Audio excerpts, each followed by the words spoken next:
අද මම ඔයාලට ගෙදරදීම රසට ෆලූඩා එකක් හදන හැටි කියලා දෙන්නයි යන්නේ. මම මේ ටික හදලා කලින්ම ෆ්‍රිජ් එකට දාලායි තිබුණේ. දැන් මම පෙන්නන්නම් කොහොමද පියවරෙන් පියවර මේ ටික හදාගන්නේ කියලා. ඉස්සෙල්ලම මම ජෙලි එක තමයි හදාගන්නේ. ඔයාලට මේකට ස්ට්‍රෝබෙරි ෆ්ලේවර්ඩ් එහෙම නැත්නම් රාස්බෙරි ෆ්ලේවර්ඩ් ජෙලි පැකට් එකක් පාවිච්චි කරන්න පුළුවන්. මම රාස්බෙරි ෆ්ලේවර්ඩ් ජෙලි පැකට් එකක් තමයි පාවිච්චි කරන්නේ.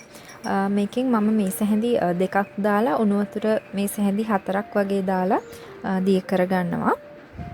මේක ටික වෙලාවක් නිමෙන්න ඇරලා ෆ්‍රිජ් එකෙන් තියන්න. ඊළඟට මම වර්මිෂලි රයිස් නූඩල්ස් ටිකක් තඹ ගන්න යන්නේ. ඔයාලට මේ නූඩල්ස් එක හොයාගන්න නැත්නම් මේක වෙනුවට ඔයාලට හරිස්චන්ද්‍ර සුදු පාට නූඩල්ස් ටිකක් උනත් පාවිච්චි කරන්න පුළුවන්.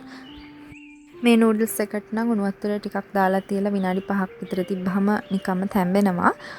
හරිස්චන්ද්‍ර නූඩල්ස් එක ඔයාලා ගන්නවා නම් ඒක ඒ කියන විදිහට තඹලා ගන්න. තැම්බුණාට පස්සේ මම මේකට රතු පාට කලරින් බිංදු 3-4ක් එකතු කරගන්නවා. ඊළඟට මම whipped cream මේස හැඳි 4කට icing sugar මේස හැඳි 2ක් එකතු කරනවා. ඔයාලා ගාව icing sugar නැත්නම් ඒක වෙනුවට සීනි පාවිච්චි කරන්න පුළුවන්. ඔයාලා ගාව whipped cream icing sugar දෙකම නැත්නම් condensed milk ඒ කියන්නේ milk made එකක් පාවිච්චි කරන්න පුළුවන්. මම ෆලූඩා එක ලස්සන කරගන්න රෝස පෙති දාලා තමයි අයිස් කියුබ්ස් ටික හදාගන්නේ. මේක අත්‍යවශ්‍ය දෙයක් නෙමෙයි. ඔයාලට කැමති නම් විතරක් කරන්න පුළුවන්. ස්ට්‍රෝබෙරිස් 3-4ක් මේ වගේ පුංචි කෑලි වලට කපා ගන්න. මම කලින් කිව්වා වගේ මේ දේවල් ඔක්කොම ෆ්‍රිජ් එකේ පැය 3-4ක් තිබුණා. දැන් බලමු කොහොමද අපි මේ ග්ලාස් එකට මේ දේවල් ටික දාගන්නේ කියලා. ඉස්සෙල්ලම අයිස් කියුබ්ස් එකක් දෙකක් වගේ දාගන්න. ඊට පස්සේ පාට කරගත්ත නූඩල්ස් ටිකක් දාන්න. ඊට පස්සේ මම whipped cream icing sugar mix එක එකතු කරනවා. මම මේ එකතු කරන හැම එකක් අතරටම අයිස් කියුබ් එකක් දාගන්නවා.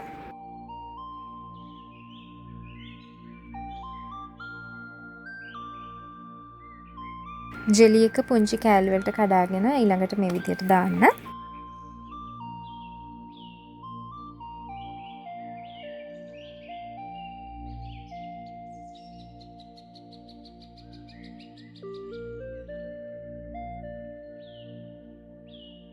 දැන් මම ග්ලාස් එක ස්ට්‍රෝබෙරිස් වලින් ගානිෂ් කරනවා.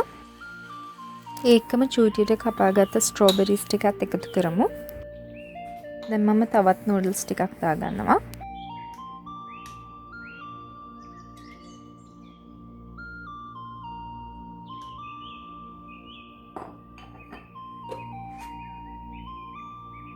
ඊළඟට ෆ්‍රෙෂ් මිල්ක් එකතු කරන්න.